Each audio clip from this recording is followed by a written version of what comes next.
పితరులకు ఒక ధర్మమా? కాబట్టి అవన్నీ డ్రామాలు ఆపమని చెప్పేసి మేము ప్రవీణ్ కుమార్కి హెచ్చరిస్తున్నాం.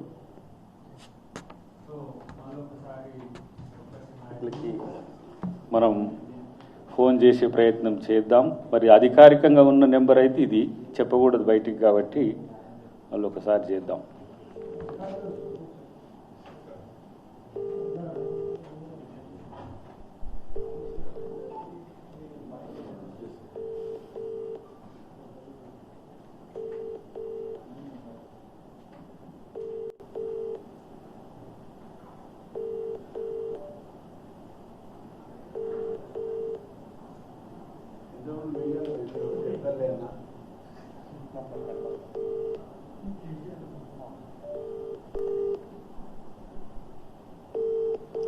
లైవ్ చూస్తుంటే స్పందించనన్నా స్పందించండి, చూస్తున్నా వాళ్ళు చూస్తుండో లేదో.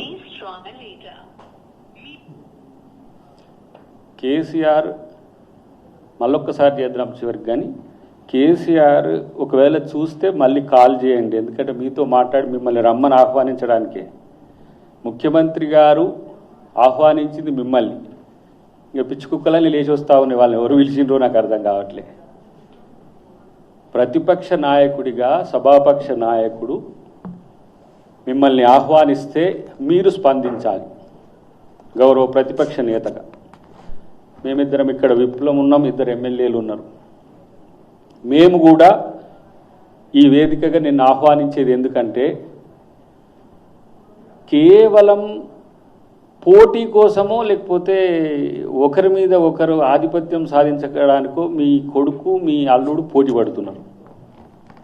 వీళ్ళు మా లక్ష్యం కాదు. ఈ డ్రామాలు, ఈ రంకులు, ఈ బొంకులు ఇవన్నీ కూడా మాకు అవసరం లేదు. రాష్ట్ర ప్రగతి ఇద్దరు నాయకుల మీద ఆధారపడి ఉంటుంది.